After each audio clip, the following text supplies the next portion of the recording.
The opening chapter of the Gospel according to John starts with the words, "In the beginning was the Word."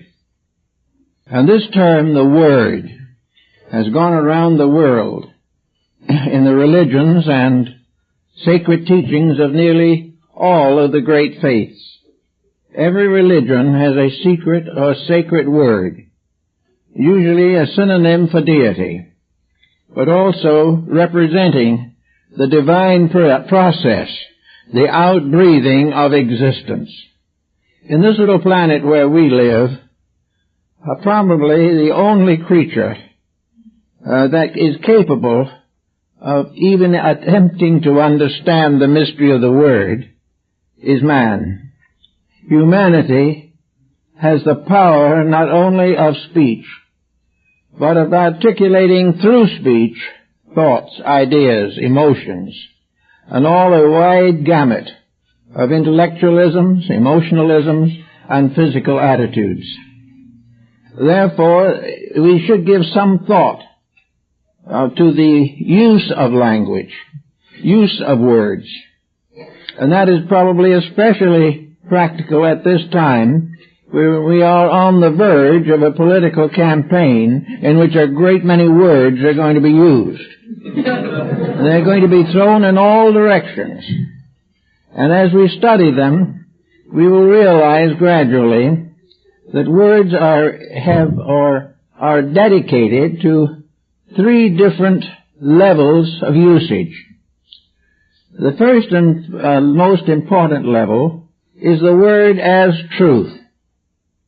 The second is the word as hope. And the third is the word as fear. And even in daily living, many of our word terms and our expressions are used to sustain, support, or protect the individual from some attitude or circumstance which he feels is hazardous or detrimental to himself. So we study the problem carefully. We come to the realization that we are dealing with a very important commodity. Words are not just things. Nor Webster, in the development of his dictionary, made the statement that a dictionary is not a book devoted to the meaning of words. It is devoted to the usages of words. Most of the words that we use, we do not understand. Most of the statements we make are not clear, not positive, and if they are both clear and positive, they may still be untrue. Words are very complicated things, and they should be used with caution. The English language had its rise in the 17th century, in which we have the first great flowering of an intellectual way of life, particularly in poetry, sonnets, in soliloquies, and in various texts of sciences. The Shakespearean plays are a magnificent exhibition of the use of words. Words to convey feelings, ideas, thoughts, and attitudes. Words which can be rhymed, which may remain as prose. Words which sing and words that frighten. All kinds of words are used every day. But the wise person will be thoughtful and try to use words with proper meaning. There is the use, there is the misuse, and there is the abuse. And the use of words should always clarify something. The misuse is apt to complicate something, and the abuse is usually a complete statement of negation or a harmful and destructive application of language. So we start with the beginning, the words as useful, the words as means of communication, the use of words. Now we have to study and realize, to begin with, that there are two levels upon which the human being attempts to function. These are more or less outlined in the concepts of science and the various forms of special research projects. The first problem that we have to face is that words do not actually give you the full meaning of the sounds that you make. They can give meaning, they can give false meaning, they can deny meaning, but very few words can convey the real meaning of themselves. A German college professor a number of years ago kept his students in a sort of lethargy because he would not permit them to question him. He would talk to them about something and said to, "Why is this, Professor?" The professor was silent. After a long series of such experiences, the professor finally confessed the facts of life as he understood them. He said, "We can only answer the question why by substituting for it the question how. When we say why, we mean how." Now this is a simple statement of the fact that we don't know the fact. It is a clear indication that the why is unanswerable, or at least is so dim and obscure that it cannot be applied to any definite situation. We cannot say why with certainty. We do not know why the sun rises, but we know how it rises according to mechanics and astronomical calculations. We do not know why certain things happen, but we know how they happen. We do not know why man was created, but we know how he was created to a degree, so that the use of the word why has been almost abandoned in higher intellectualism because of the simple fact that the individual ultimately has to face his own ignorance. And to answer the question that is asked by why would require a knowledge beyond that possessed by the average human being. So we are confronted with the fact that we must deal with secondary facts. Primary fact remains elusive and beyond our comprehension. So we actually are constantly using language with certain defeatism inevitable.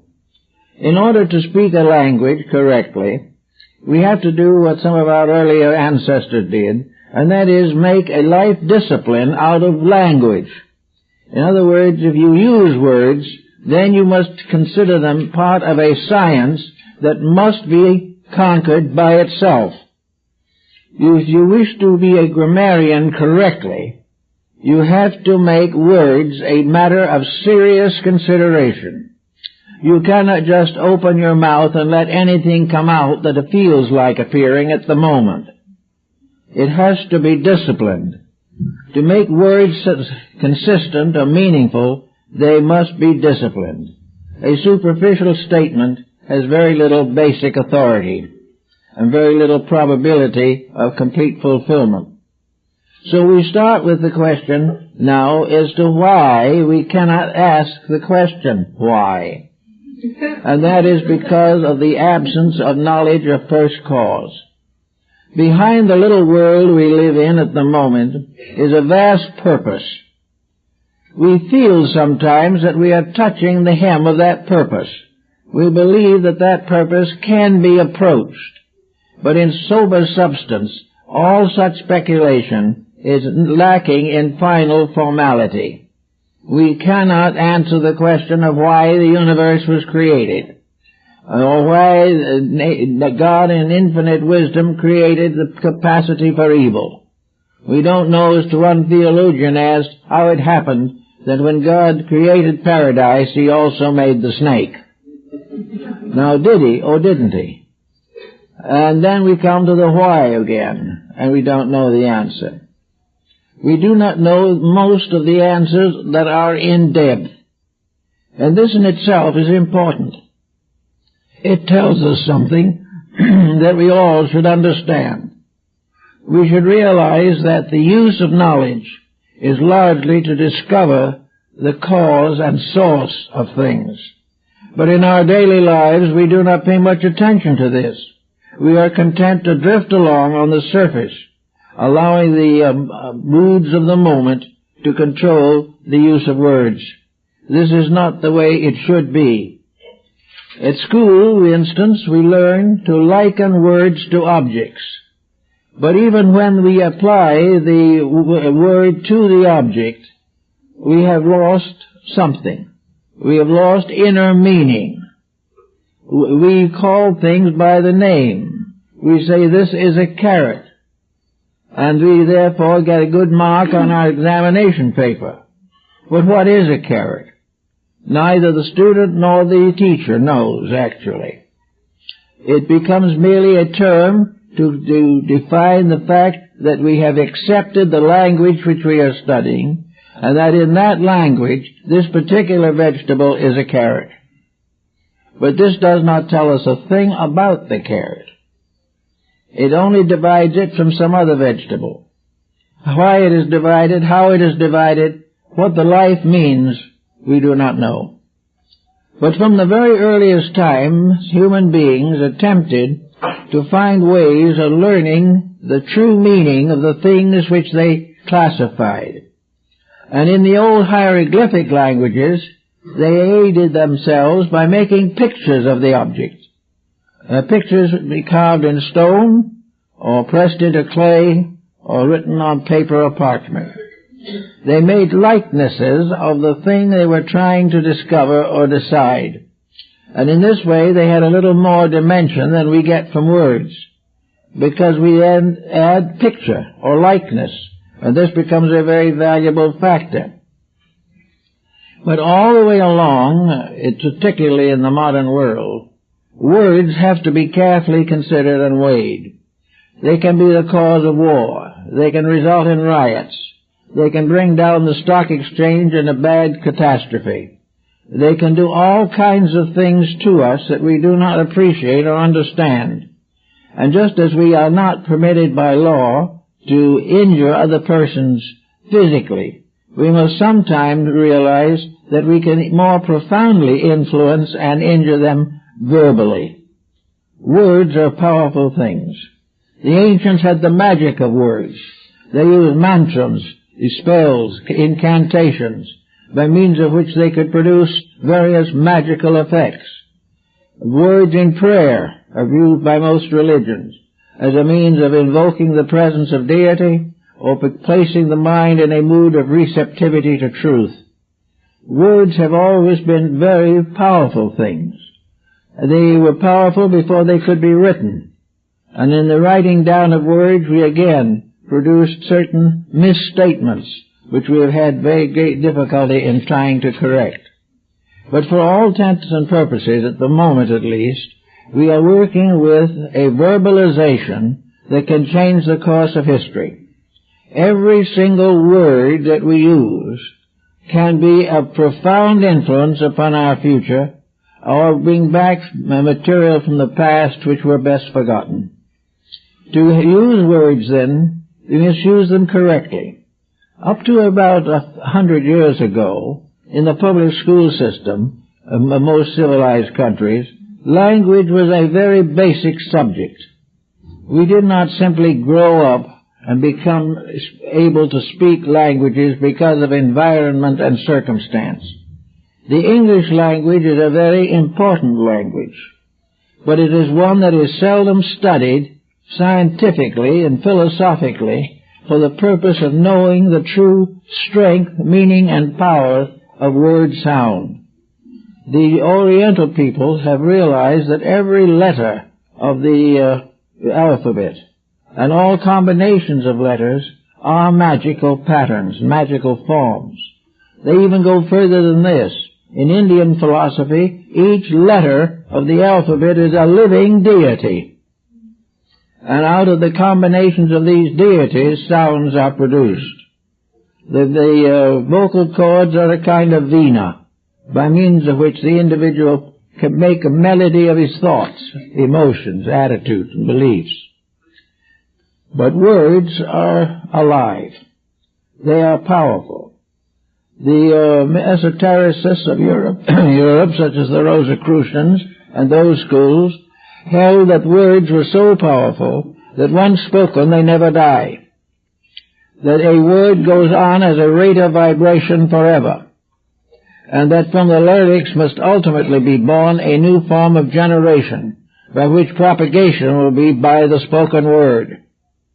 This is found in the writings of the old alchemists and others, who realized that the vocal cords were the positive pole of the generative system, and that the vocal cords would actually come in due time to be the source of all eternal life. That all lives that have a continuance, either in time or space, are produced by vibration, and vibration is man's instrument of creation.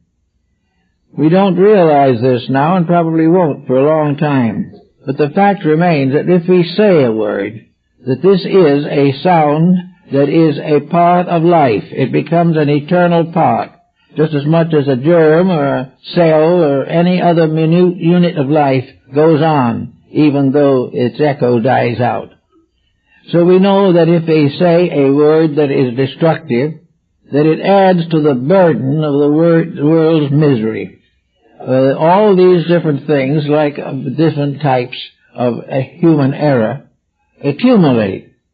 We find that temper builds up. We find that all kinds of moods and attitudes become deeper and more powerful, until finally, who knows, the answer is a whirlwind or a tornado. But all destructive vibrations do continue long after we do not hear them or see the consequences anymore.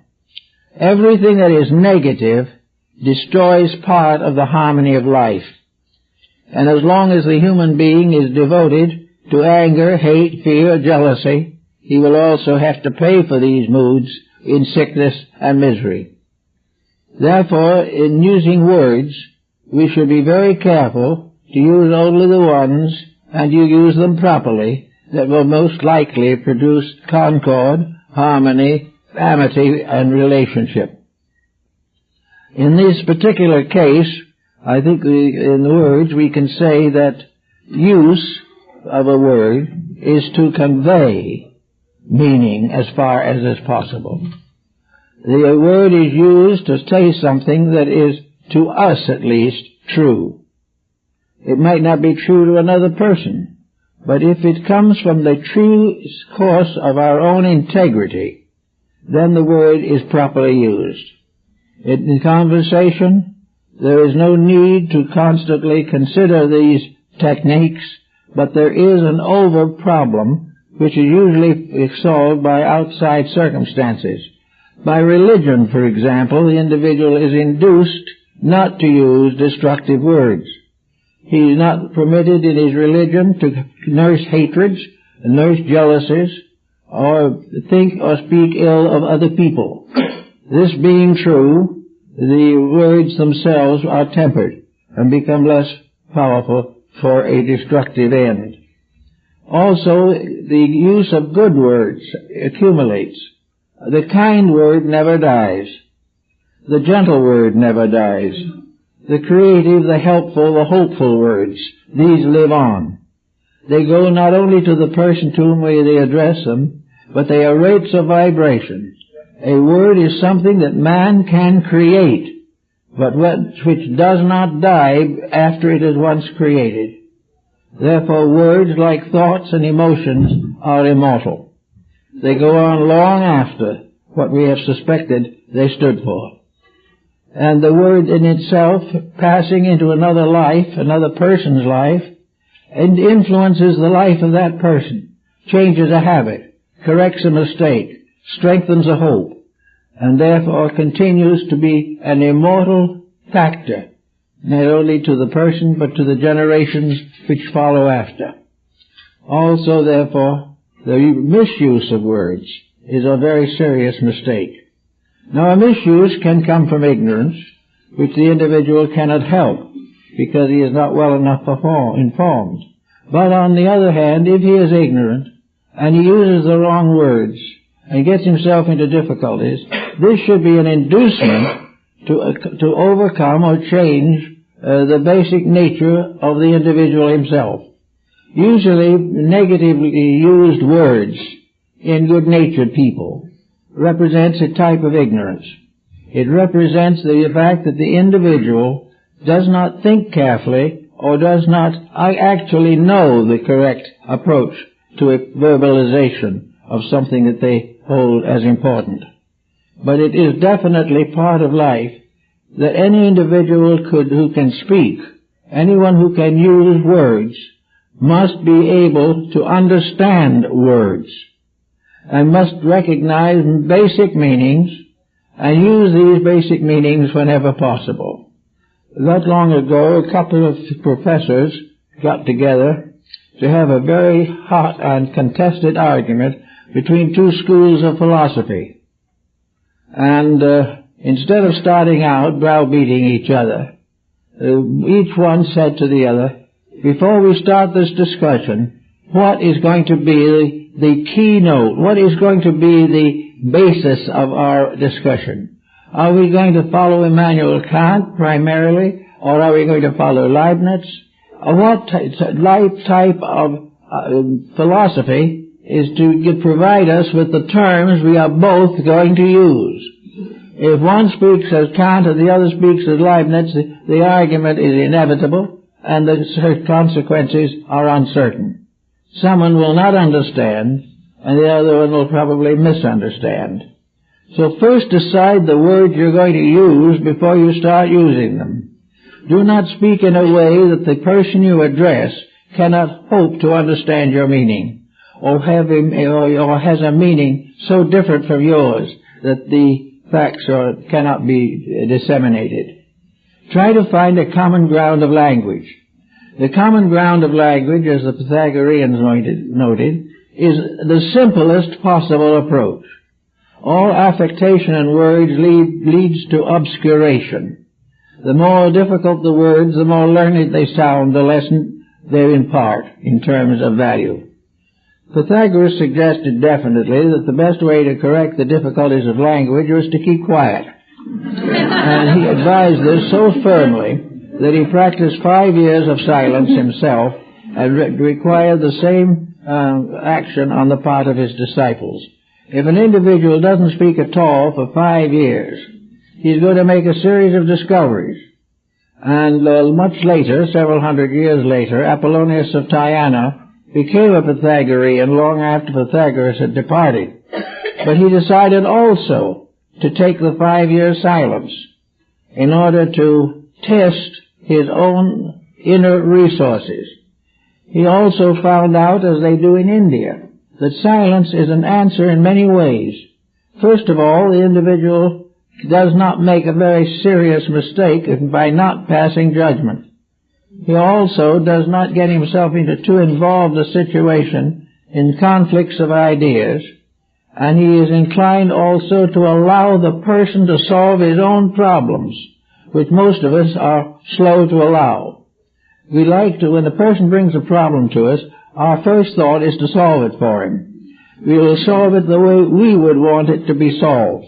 It might have nothing to do with what he needs, but it would be satisfying to ourselves to know that we have dominated him, over-influenced him, and made him agree with us. As a consequence of being silent for 5 years, we escape all such responsibility. On several occasions, Pythagoras used silence as a means of sound.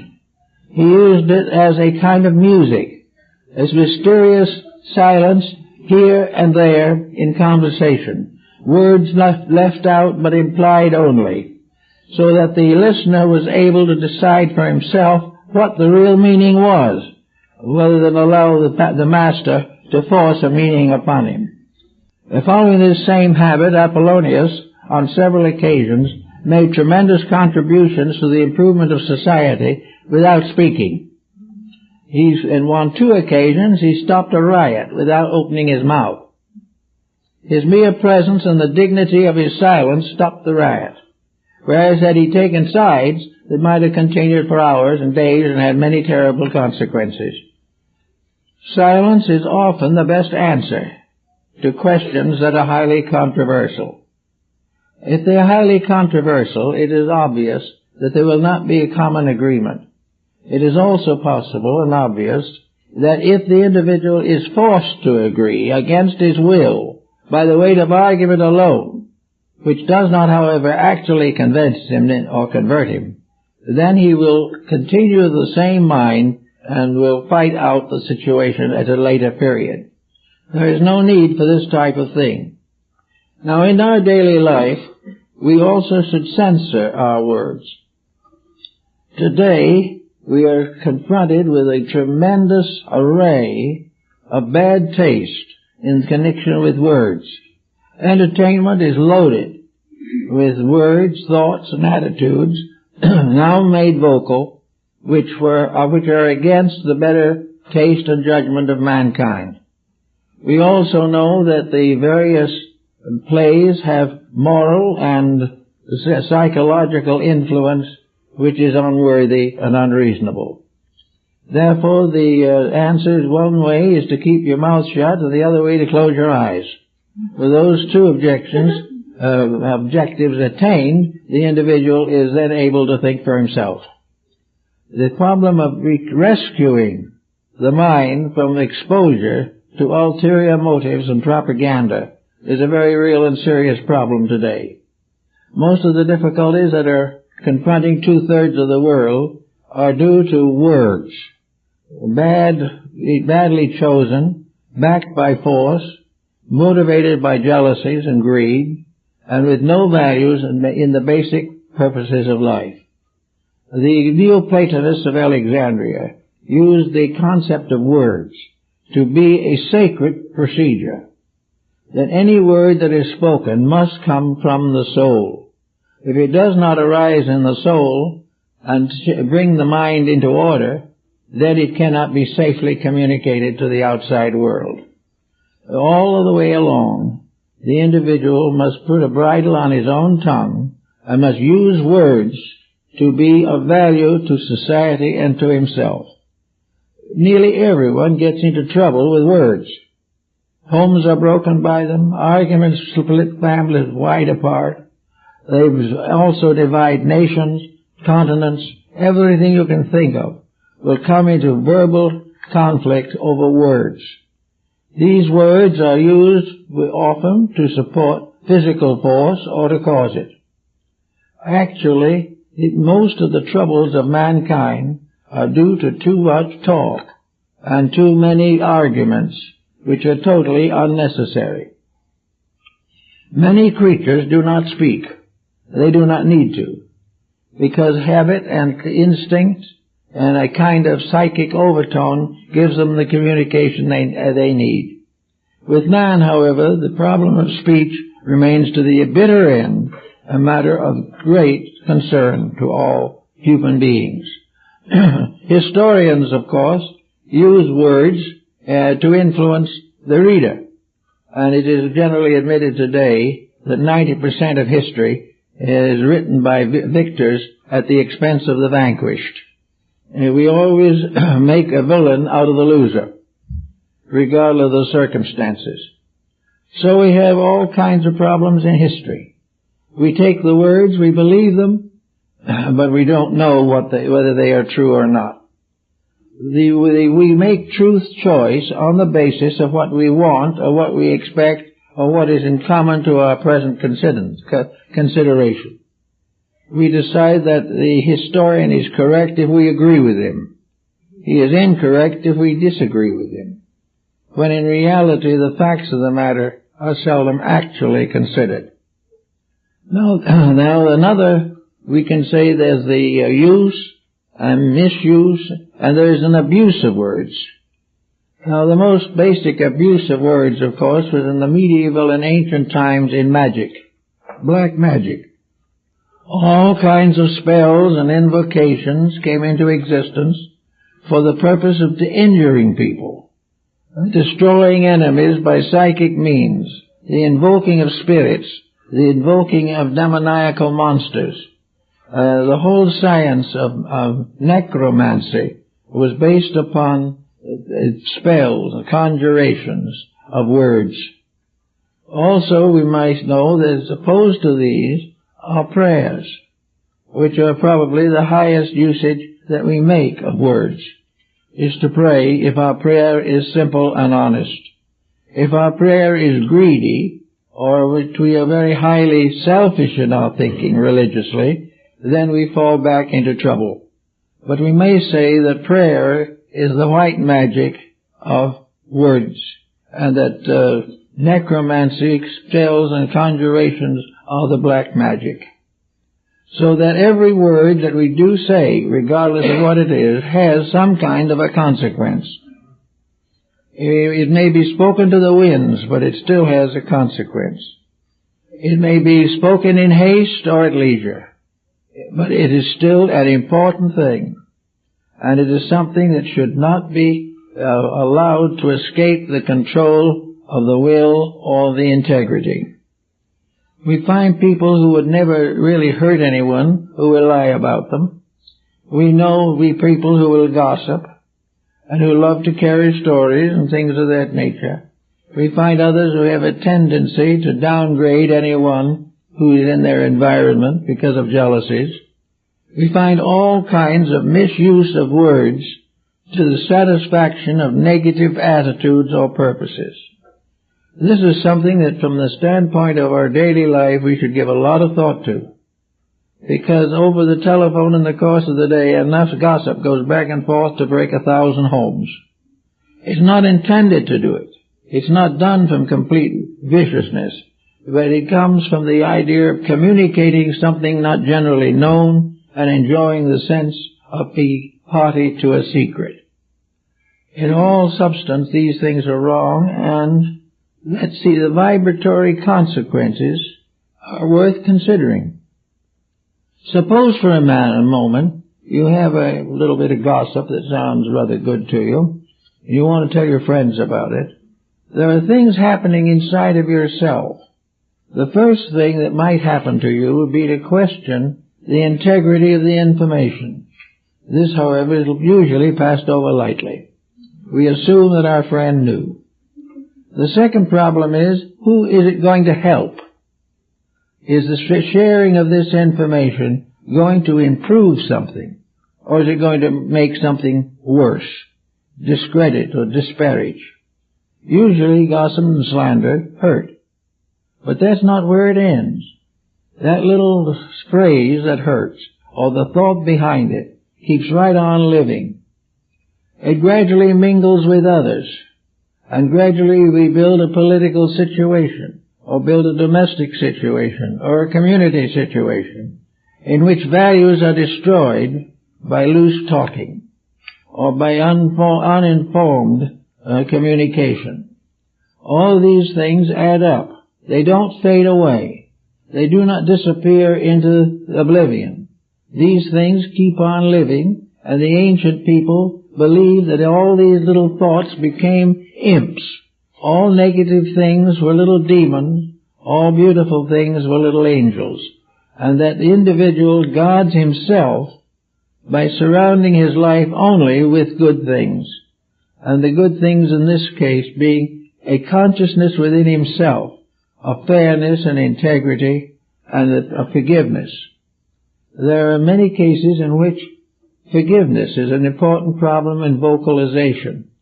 People want to be forgiven, or they may want to forgive. The effort, however, may or may not be successful. In either case, we have the person vocalizing an attitude. And this vocalization, as my old phrenologist friend, Dr. Bronson, used to say, this is an attitude that comes out of your mouth and goes into your own ear. In other words, it goes around the side of your face and goes back to you. Whatever comes out of the mouth goes back into the mind. If there is inharmony, there is cruelty, there is thoughtlessness coming out of the mouth, that will return into the brain itself, or into the mind. And the problem of the mind as a factor in communication must always be remembered. Each person, before he settles down to becoming a philosopher or going into the higher mysticism, should make a fair estimation of his own character and temperament. He should look for the problems that are difficult for him, and if he is uncertain, he may be brave enough to ask a friend or two what they think about him. This takes a great deal of courage and has broken a great many friendships. But it is still a very useful thing to do. We should be grateful for it, but we seldom are. But in any event, these things, everything in life is a motion. It is a vibration. It is a living thing that affects other living things. And therefore, thoughts are things. Words are things. The mere fact that there was no witness to what we said doesn't mean that it is not there and will remain. The witness may show up years from now, but within the individual himself, everything that he says and everything that is said to him has a life, has a vitality, has a continuance. The nagger sets up a pattern which turns against himself. Now, nature has many ways of punishing mistakes. In the most probable, common way in words and things of that nature is to punish them by getting someone else to say something unpleasant or unkind as a retort. It ends in an argument. The two individuals get locked in a debate which makes both of them ill, leaves them tired and distracted and unfit for the common responsibilities of living. We can't afford it, especially now. At this particular stage of our international relationships, words can be very dangerous. They can cause the individual to lose track of his own growth because he becomes immersed in something which he can do nothing about. It is much better to be calm, mild, thoughtful, and retain judgment and refrain from all personal animosities. We cannot afford to hate people even if they're wrong. We cannot afford to spread false rumors simply to become part of an electional procedure. These things endanger the future of nations, and they do the same thing in the private life of individuals. A little gossip and a little slander can break a home and destroy the lives of the children trying to grow up in that home. Everything that is possible in words and in thought and in action should be constructive. It must have a meaning that helps and not by meaning that hurts. It must add to something and not detract from anything. It should add to a better way of living. Therefore, we have another interesting division. The Greeks said that man speaks in prose, but the gods speak in verse. Most of the scriptural bookings of the world were originally in the form of poetry. The sagas and Eddas, the Upanishads, all the different sacred books were done originally in verse. Most of the Old Testament was at one time in verse. Verse was the language of the gods because it was rhythmic, harmonic, and beautiful.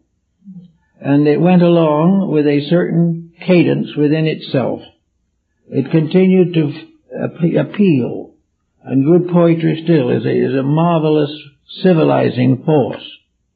So the gods spoke only in hexameter verse. Prose was the language of mortals, and as the immortality in us comes out, our prose becomes poetic. And therefore we have all kinds of minor poets who have never ascended to the great epic level, but who still have begun to find the charm and joy of saying things beautifully, and saying them in a nice and gentle manner. Then we have some modern poetry like modern art, which is very poor, very fretful, very brittle. This does not help. The whole problem of life, whether it's in speech or action or thought, is that which is beautiful in principle is good. This means that it's beauty in the substance of itself, not in its appearance.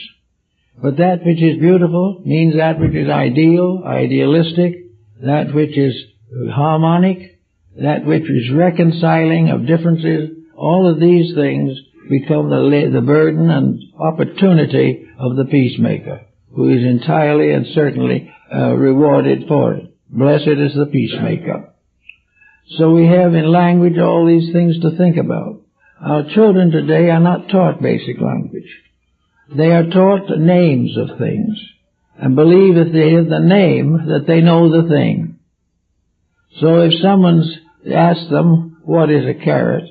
They are apt to say a vegetable and get the correct marking, but they don't know what a character is, or a carrot, or anything else. They do not understand, but they consider the subject closed by the name. And the same is true in many different developments of life. We give names to things, answer them according to their names, and consider that enough. This is one of the points that was made by Comenius and Holbeck in connection with education. The problem of finding out the name of things in terms of meaning. And the way to gain meaning is to recognize the basic vitality of the subject under discussion. Hartlib made a point of this, and so did Comenius. In other words, you have to be able to feel the facts of a thing, not merely listen to it by dictionary. You have to participate in the experience of something in order to know it. And that was why such an emphasis was placed upon preschool education. The problem is very certain that the faculties of true understanding have to be developed before schooling comes, or the schooling will be very largely rejected. We will finally end up with the individual memorizing the words and knowing nothing about the substance. So the person has to learn to recognize substance first. And the first substances of life are not learned in school, but in the preschool period of childhood, in which association with other adults or with others of its own age group these result in certain basic experiences of like and dislike, of acceptance and rejection. These things we gradually learn intuitively. Then when education comes, we give meaning to words. Otherwise we give no meaning. And we just keep on using words without giving them any substance, essence, or vitality. Students working with the various systems of thought today also will find a study of words very rewarding in connection with beliefs. We have probably 30 or 40 systems of religious philosophy in the world that are of some interest and importance. In almost all of these systems, there is a vocabulary. They have names for things. They have names for deity. They talk about the 72 names of God. All these things. But the real study of language and words gives us the full sense of this. In other words, these are not separate beings. These are separate language names for the same being. Instead, therefore, of having a group of pagans and heathens, we have divided from each other only by word for name. That the person who worships Brahma is the same person who worships some other deity under another name, but it is actually the same God. And the realization that this could in itself alone, through a study of language, practically end all sectarian differences of belief. Because if the quality of the beliefs are the same, but the names are different. And as long as we know them by their names only, and do not know their qualities, we are unable to cope with the situation. So everywhere meaning reconciles words, whereas ignorance keeps these words separated, creates civil wars over words, where there is no need for it at all. Now, in our modern life, we have another kind of problem that seems to be coming up, and that is the basing of language. They are becoming more basal in its tonality.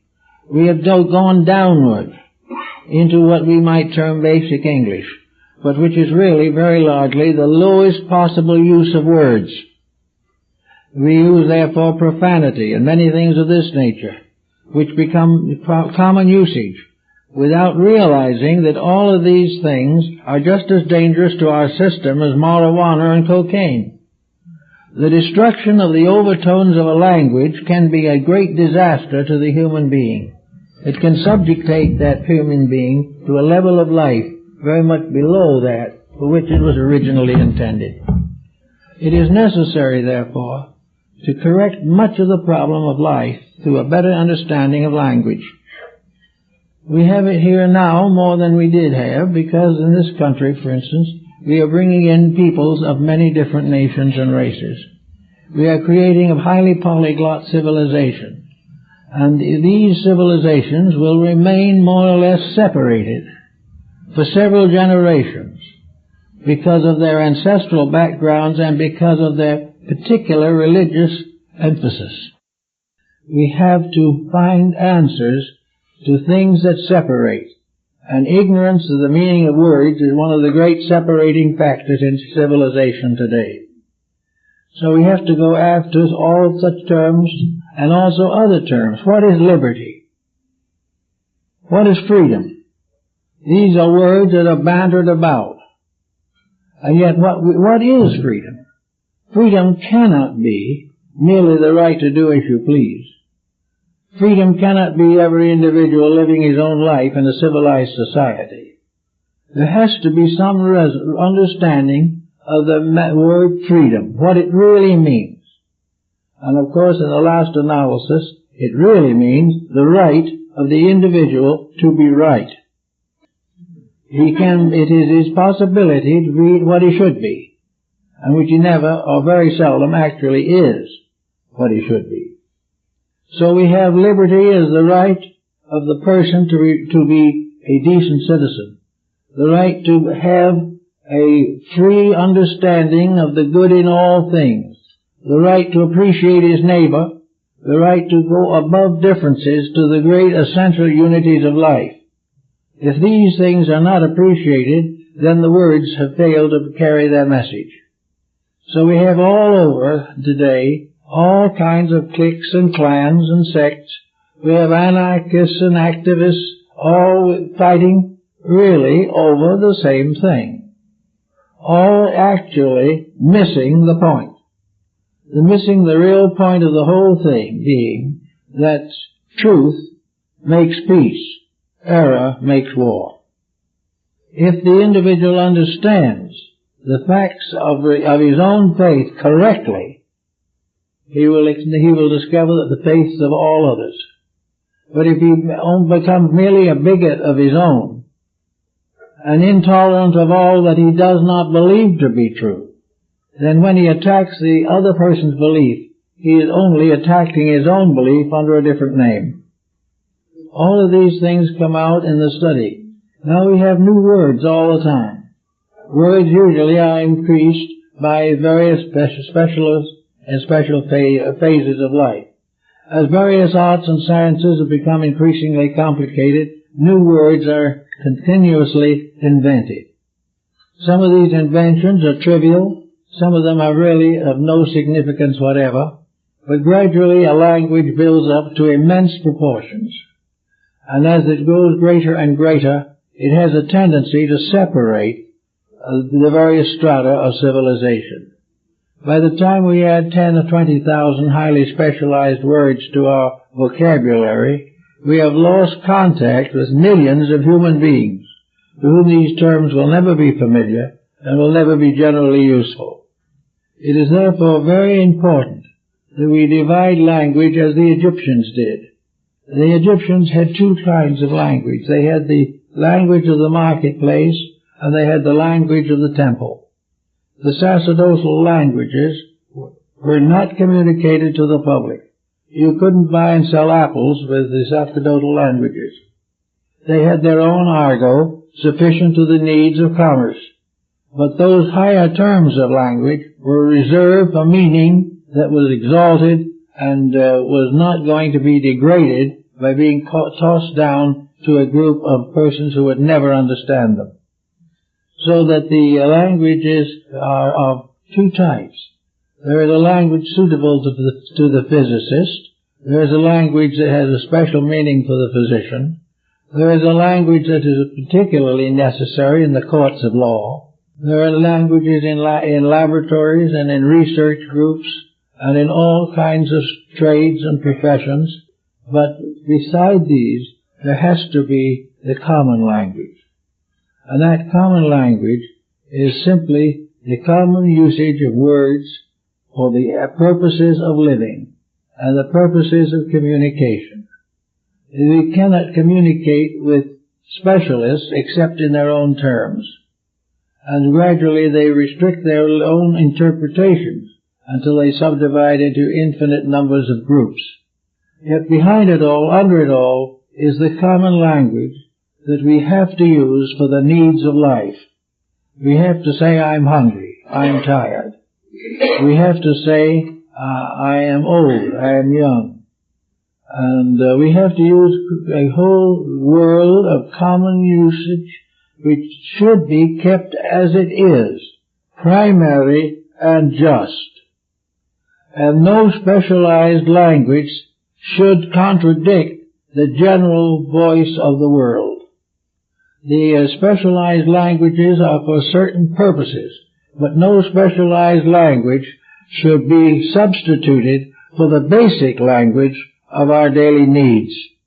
Thus we may say that the place where the physicist and the homemaker meet will be in this common language. The common language of love, of friendship, of kindness, the common language of helpfulness, sympathy, remembrance. These things belong equally to all levels and constitute together with the statement of needs, purposes, and basic ideals, state the basic convictions of mankind. This is one of the reasons why we have trouble today between science and religion. We try to use scientific language to explain religion, and it won't work. We try to use religious languages to explain science, won't work. Each has its own level, but both meet in one common problem: home, life, children, and the faiths that are involved all come back finally to the love of truth, the love of God, the love of service, or the service of mankind, the dedication of a life or a skill to the greater good of the greater number. Well, these things are in common. They do not go into the laboratory, they are not seen through a telescope, but they are the basic factors of life. And one of the most important principles in connection with communication is to equip the young person starting out in life to face these great realities, the simple realities of life, realities that will have to survive even the collapse of great empires and various purposes and principles that we know about. We have to have a simple, natural, honest language. We have to use words that can be generally understood, and we must use them on purpose and not accidentally. And I think that 90% of our domestic difficulties would be improved, if not solved, simply by the use of the proper words. Words that are in common and in fact. Words that represent the highest type of conviction that we possess.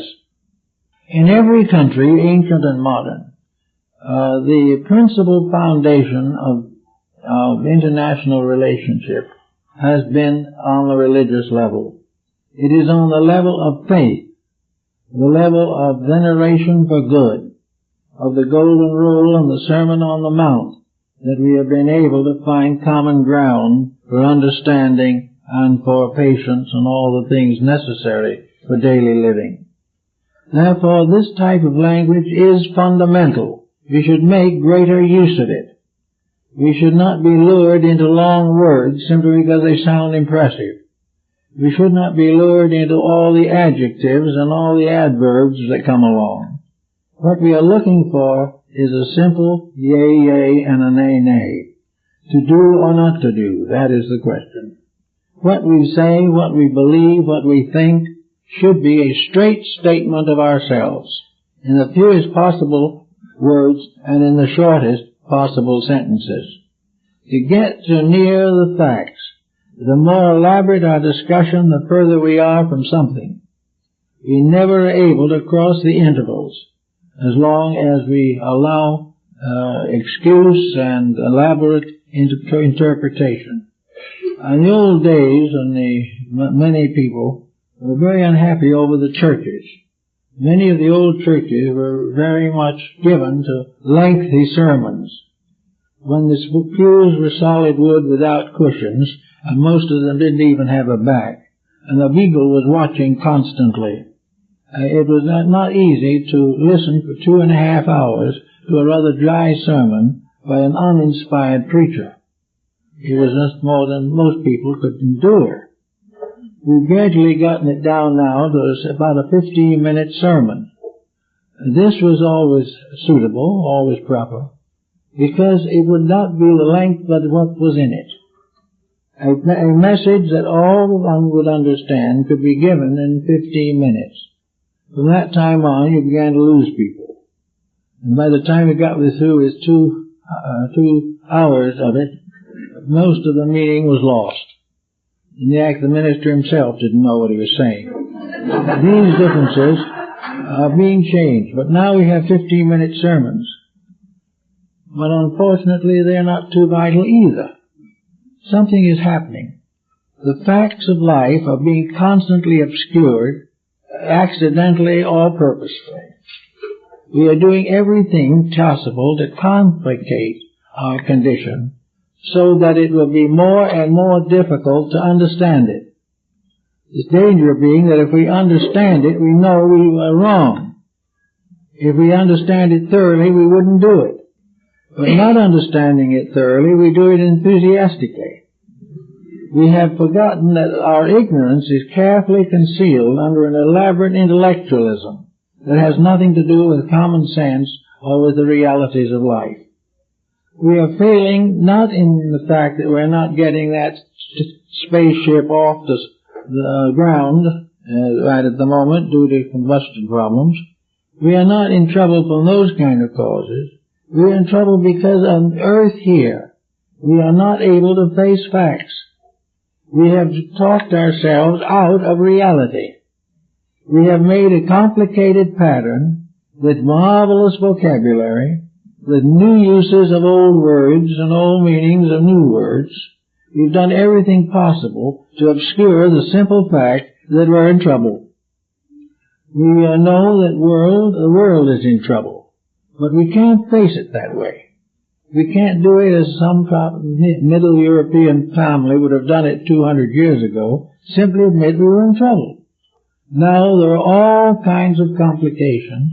There are promises, there are hopes, there are new projects, but it all sums up to a mass of words.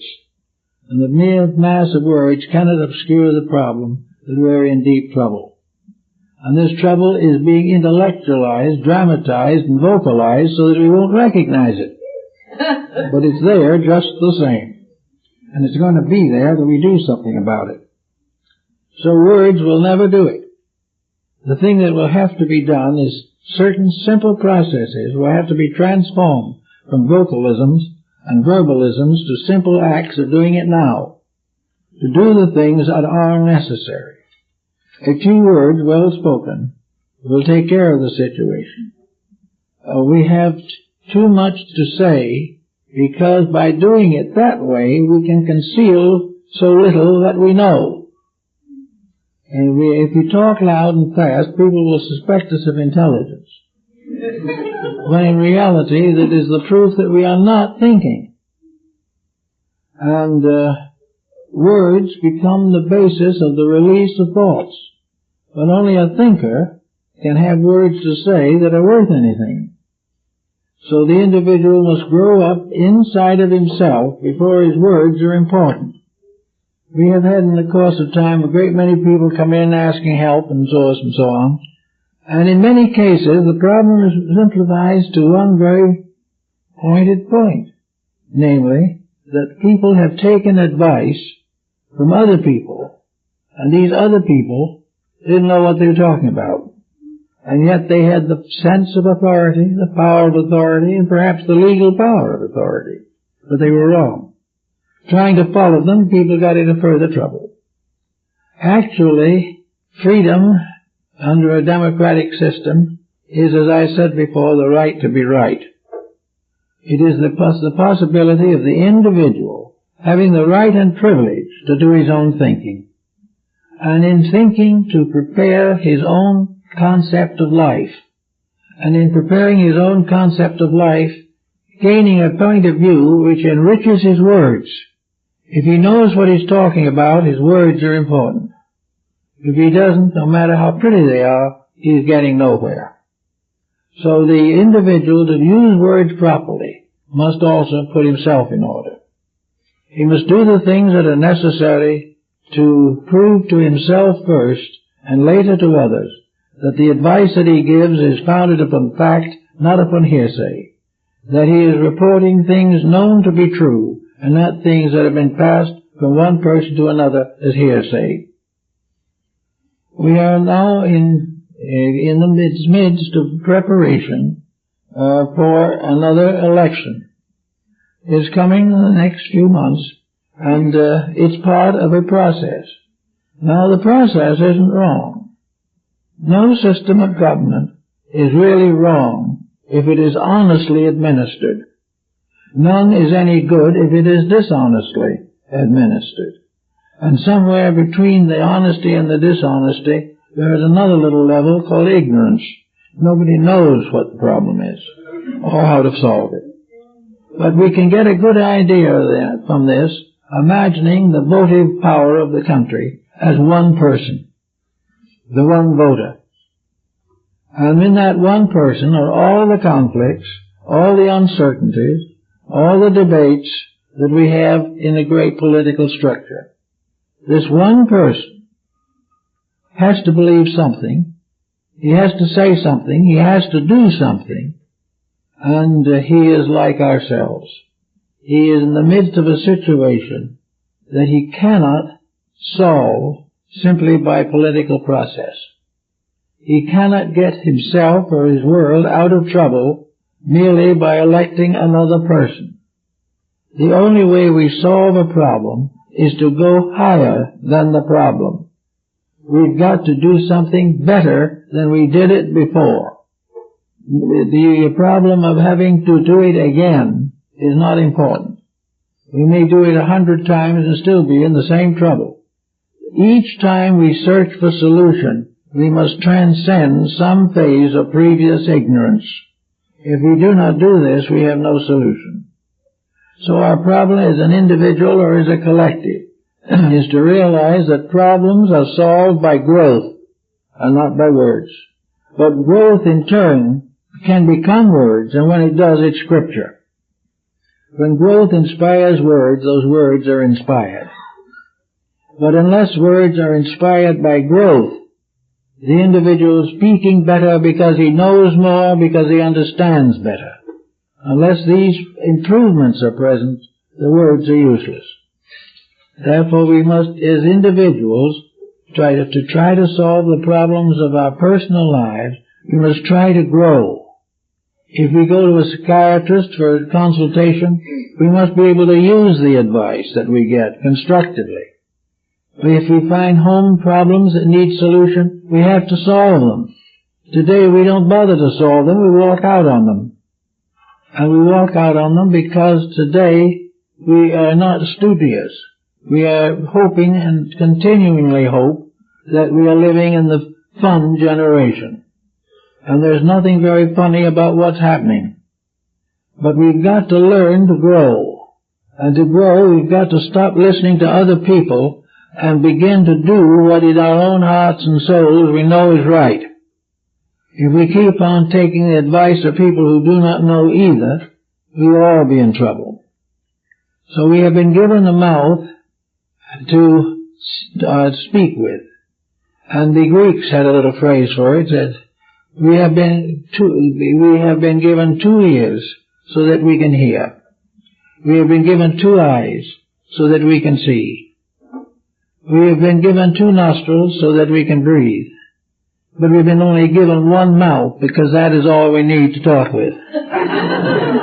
We do not need we need 6 ways of taking it in, but only 1 way of giving it out. And this is a very good rule for us to follow throughout life. But we do have to grow. And that's what I hope definitely is the goal of a reorganization, regeneration, reformation of our entire system of government and citizenship.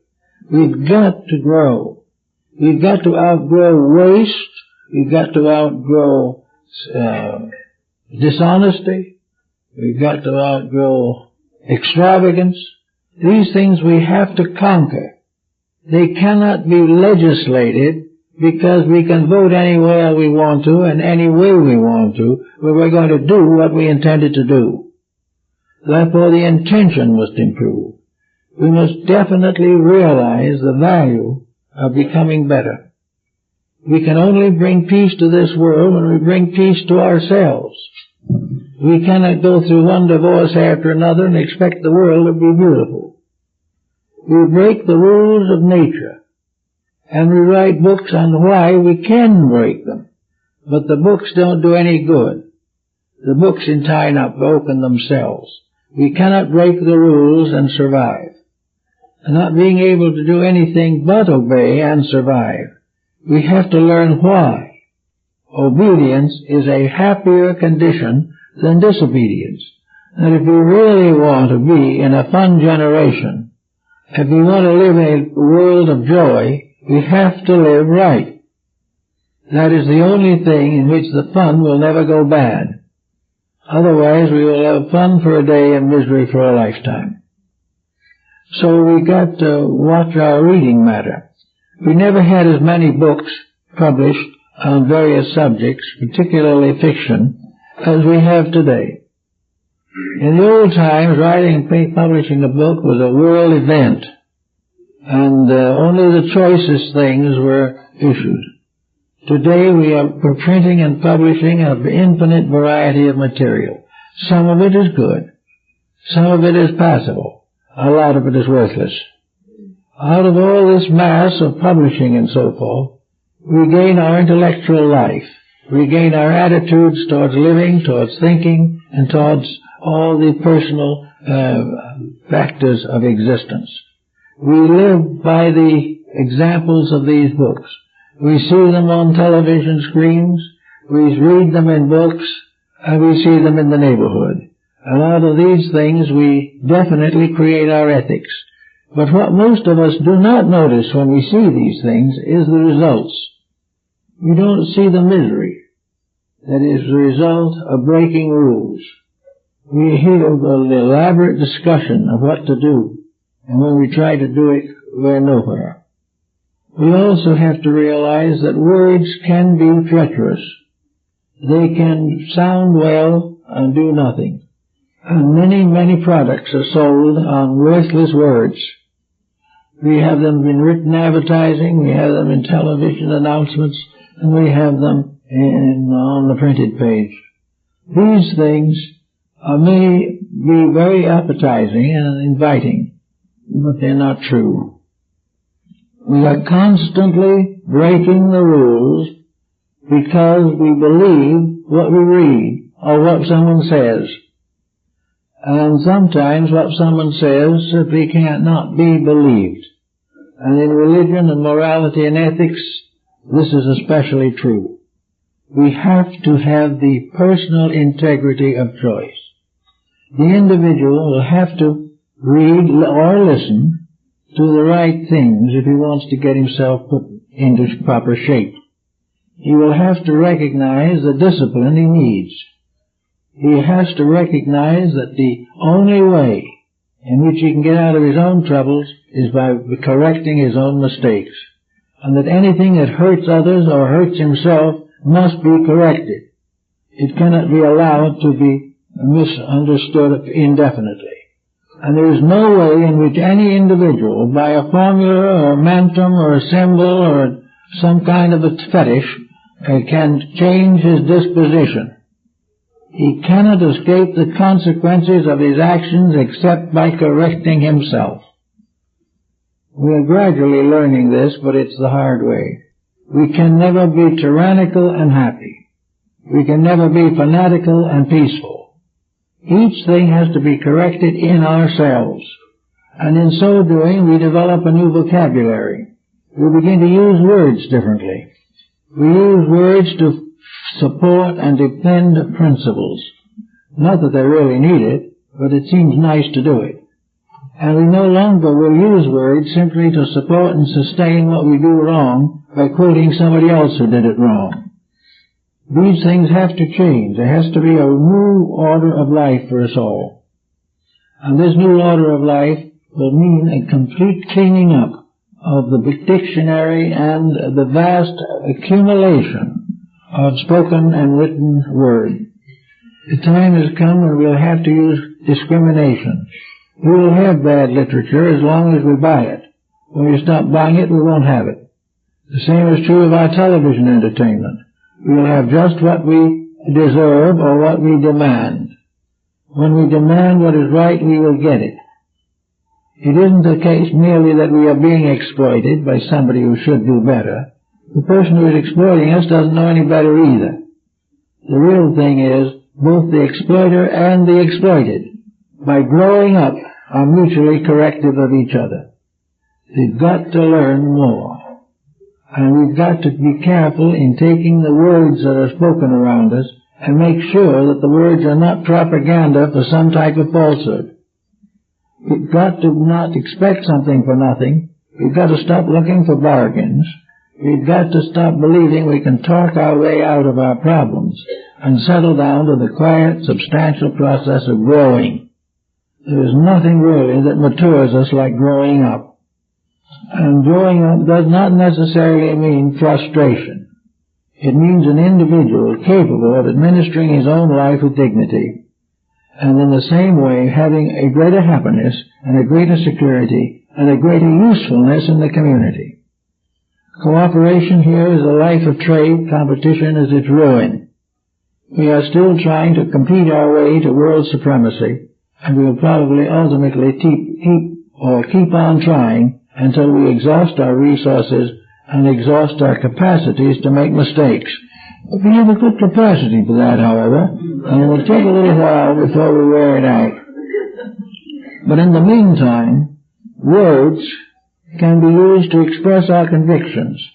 The more people who use words constructively, idealistically, and progressively, the better civilization will be, because many people listen largely to others for advice, and if the advisor is right, everyone will benefit. If the advisor is wrong, no one will benefit. So in using words, we must remember the advice of Alice in Wonderland, where she says definitely, that where you overwork words, you must pay them a little extra. We owe quite a little some of the words that we have actually failed to pay for over the period of ages. Let us learn to know that it costs money to talk, and that therefore it costs money to listen. Therefore, again, so that always, the more responsible we become, the more grateful we will become, and more indebted we will become to those who have helped us to grow. We can settle down to a nice, quiet program of growing up. We will have a pleasant language with nice ABCs, and we'll have very much less to worry about. And the worry by itself won't do a bit of good. But if we watch and listen, we will find that the printed word will help in many ways. The written word, particularly by personal example, will be very beneficial. And the great words of the ages, the scriptures that we have all learned to love and admire, will have their full effect upon us. We will be gentle, quiet, happy people, and we will have a simple philosophy of life that we can share and communicate with dignity. Well, that's it, folks.